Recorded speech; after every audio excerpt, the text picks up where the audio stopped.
administrasi, yaitu mengolah arsipan agar lebih efektif dan efisien.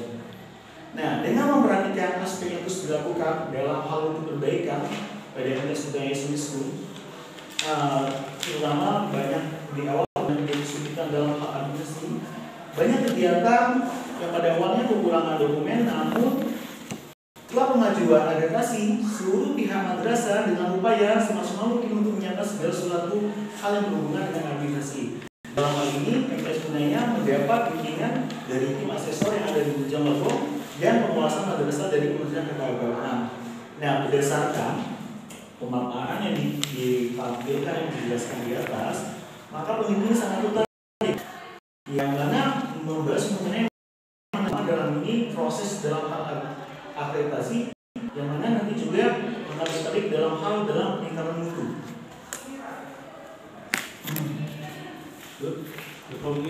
Langsung ke hasilnya bang.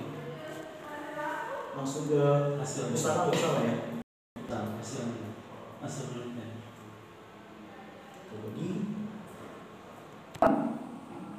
Yang mana Kecamatan Ciledug Timur, yang mana madrasah ini berdiri pada tahun 2018, memiliki luas tanah kurang lebih 206 meter, yang pada saat berdiri MTS Budaya hanya memiliki satu rombel atau satu ruang belajar dan satu guru. Nah, seiring berjalannya waktu, MTS Budaya ini terus mengalami peningkatan hingga memiliki 5 ruang belajar, masuk ruang guru, tata usaha, musola, perpustakaan, rumah. Yang mana kalau turunannya membentuk santri yang beriman dan bertakwa berlandaskan Al-Quran, membentuk santri yang intelek dan berwawasan luas dan bertanggung jawab. Terwujudnya santri yang selalu berkaya demi diri, agama, bangsa melalui visi-visi apa saja yang dibutuhkan dalam memenuhi kebutuhan akreditasi sesuai dengan pedoman. Selain itu membuat rencana kerja madrasah FKM dan yang dalam membentuk tim akreditasi, kemudian barulah memberi tanggung jawab masing-masing sesuai standar dari akreditasi tersebut. Nah, pada tahap perjalanan masing-masing standar berencanakan dokumen apa saja yang akan diperlukan atau dikumpulkan untuk menjawab instrumen akreditasi itu sendiri.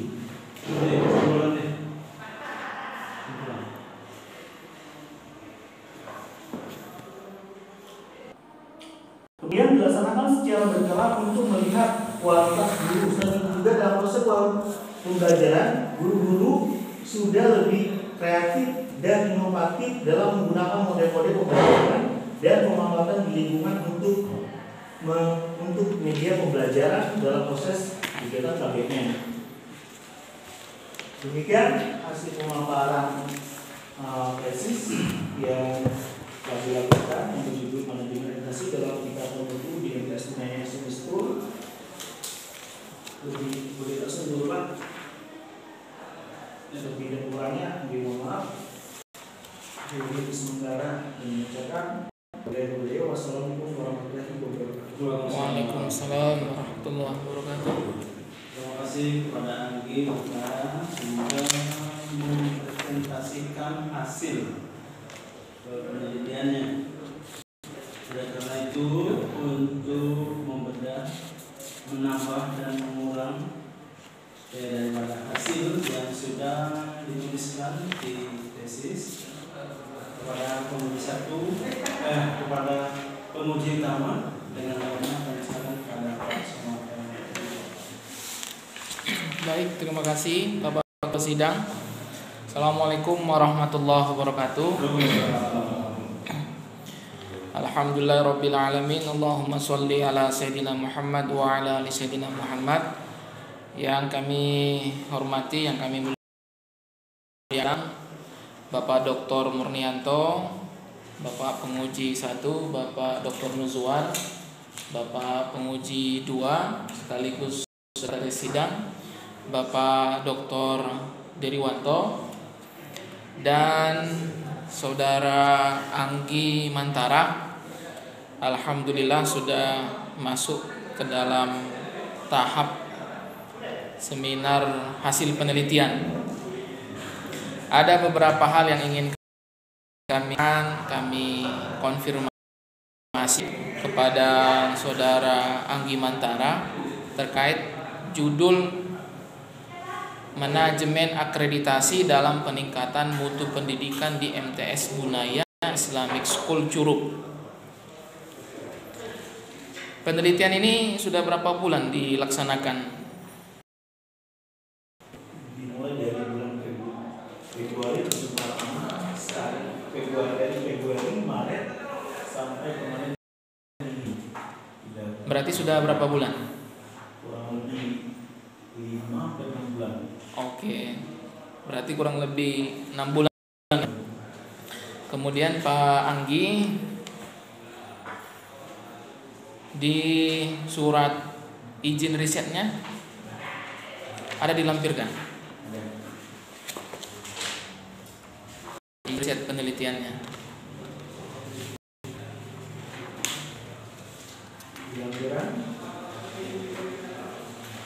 Dari Dinas Penanaman Modal ya. Di sini mulai dari bulan berapa? Februari ya. Oh, kalau SK-nya ini tanggal 25 Januari. Oke. Baik, Pak Anggi, kita lanjutkan untuk abstrak. Abstrak ini Pak Anggi, kalau di paragraf pertama itu apa isinya? Jadi kalau di paragraf pertama itu menjelaskan tentang apa problem risetnya secara ringkas. Itu paragraf pertama. Kemudian paragraf kedua itu baru menyampaikan tentang metodologi penelitian apa yang digunakan. Ini metodologinya adalah kualitatif. Kualitatifnya jenisnya apa? Karena kualitatif itu ada yang deskriptif, ada yang studi kasus, ada yang fenomenologi, grafis. Ini mana? Jenis kualitatifnya apa? Karena di sini tidak terlihat di abstrak. Kalau di abstrak ini metodologi penelitian menjelaskan kualitatif yaitu penelitian nggak usah, langsung di sana aja. Metodologi yang digunakan adalah kualitatif dengan jenis misalkan deskriptif atau fenomenologis. Karena yang Bapak lihat ini deskriptif sebenarnya kan, kualitatif deskriptif. Kemudian ini ada dua penemuan. Penemuan maksudnya hasil penelitian. Kalau dibuat ada dua penemuan ini novelty berarti. Tidak wangi ya. Hasil penelitiannya apa? Kemudian paragraf terakhir itu adalah kesimpulan. Tapi kesimpulan itu bahasa kita, bukan lagi mengambil atau mengcopy dari kesimpulan di tesis ini. Itu Pak Anggi, koreksi terhadap abstrak. Kemudian yang bahasa Inggris, abstrak yang bahasa Inggris ini Pak Anggi pakai apa mentranslate-nya? Pakai kamus secara manual atau pakai Google Translate? Oh, yang pakai Google yang di drive itu ya. Bagusnya ini Pak Anggi pakai Grammarly itu nah. Pakai Grammarly itu bagus tuh. Kalau pakai Grammarly itu ada koreknya itu nah. Biasanya kalau nggak korek dia tuh ditandainya merah gitu nah. Itu ya Pak Anggi ya. Karena kan kalau saya pribadi kan saya nggak terlalu yang bahasa Inggris. Tapi penting itu menggunakan alat yang tepat untuk mentranslate dari bahasa Indonesia ke bahasa Inggris. Kemudian di pendahuluan Pak Anggi, observasi awalnya di halaman berapa? Studi pendahuluannya, preliminary risetnya halaman berapa? Halaman berapa?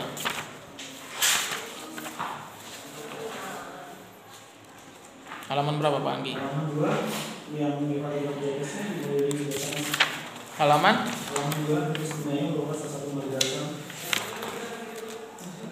Halaman 2 ya. MTS Bunaya merupakan salah satu madrasah. Maksudnya yang menjadi problem risetnya itu nah. Di halaman berapa? Pak Anggi. Soalnya di halaman berapa ini? Nah, di halaman 7 ada juga ini. Halaman 7 dengan halaman 8. Dibuat di sini catatan kakinya. Ini merupakan hasil observasi awal atau preliminary research study, penelitian pendahuluannya. Karena ini kan pakai data ini Pak Anggi. Misalkan nih, data ini di mana diambil? Yang 89 orang. Datanya dari di mana diambil Pak Anggi? Yang halaman 8. Halaman 8 berarti dari hasil wawancara yang kepala sekolah, kemudian ikut dilengkapi dengan tekniknya. Bagusnya itu diminta aja dokumen dari tata usaha. Pasti kan dia punya rekap gitu kan. Berarti dia nanti di sini dokumen tata usaha MTS Bunaya Islamic School. Karena itu biasanya akurat dibandingkan kita wawancara. Kalau wawancara itu biasanya kurang akurat sih. Tapi kalau memang dokumennya itu ada, itu lebih bagus. Apalagi dia buka data di EMIS, itu lebih akurat itu jumlahnya. Kemudian kalau di pertanyaan penelitian menurut Bapak sudah oke, hanya saja supaya lebih sistematis. Kan di sini kan ada dua nih Pak Anggi, ada manajemen akreditasi, ada mutu pendidikan. Berarti kan yang ditanyakan bagaimana manajemen akreditasi di MTS Bunaya Islamic School. Berarti fokusnya ke manajemen akreditasinya. Kemudian yang kedua, bagaimana peningkatan mutu pendidikan di MTS Bunaya Islamic School. Berarti di situ yang dilihat bagaimana cara, metode, strategi dari MTS Bunaya Islamic School itu dalam hal meningkatkan mutu. Kemudian yang ketiga itu kalau menurut Bapak dampaknya. Yang ditanyakan itu dampaknya, bagaimana dampak manajemen akreditasi itu dalam peningkatan mutu pendidikan di MTS Bunaya. Dampak bisa secara internal, bisa secara eksternal kan. Secara internal ya bisa ke warga madrasah yang ada di sana. Secara eksternal ya bisa jadi dengan meningkatnya akreditasi itu jumlah siswa semakin banyak gitu nah. Itu dilihat dampak internal dan eksternalnya. Kemudian Pak Anggi teorinya juga nih nah, teorinya. Coba dicek di halaman 12.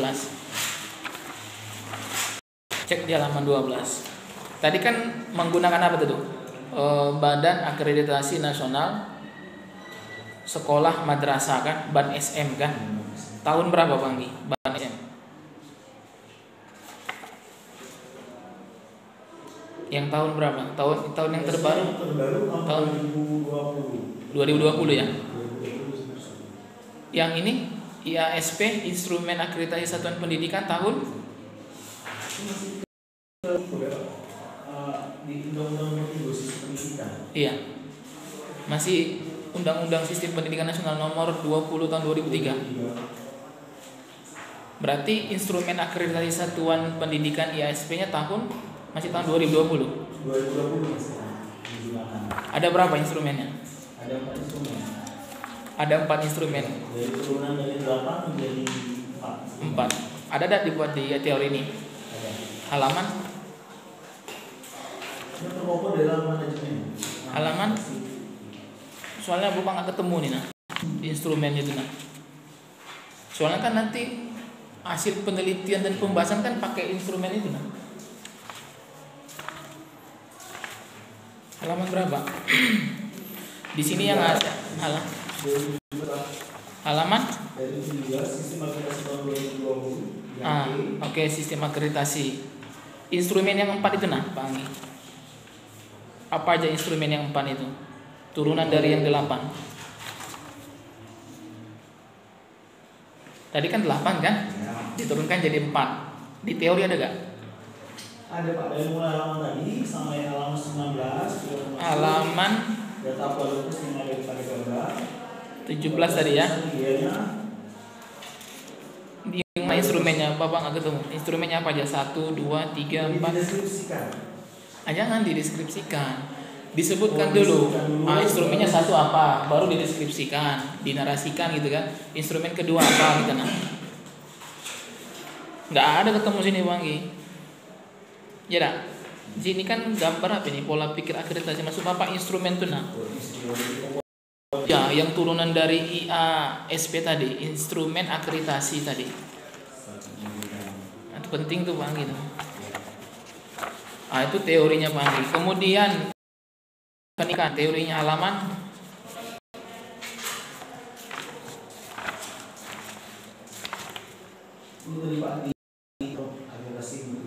halaman 38. Faktor utama peningkatan mutu pendidikan. Halaman 38. Oh ya, halaman 35. Oke, sip. Mutu pendidikan, oke. Nah, cuman yang tadi itulah Pak Anggi ya, instrumen tadi harus dimuat. Nah, juga di halaman 26 ya. Indikator akreditasi madrasah. Mutu lulusan, kemudian proses pembelajaran, mutu guru dengan manajemen sekolah. Peningkatan hasil akreditasi. Ini instrumennya. Ini indikator dah ini.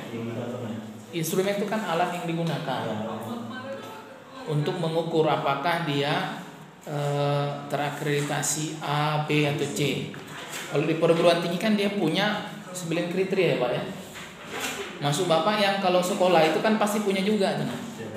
Iya kan? Nah, itu belum nampak di sini Pak Anggi. Itu yang 34 itu ke pemeriksaan akreditasi. Iya. Enggak, maksud Bapak yang itu nah. Iya. Kemudian Pak Anggi di metodologi tadi kan sudah jelas deskriptif. Di sini dituangkan.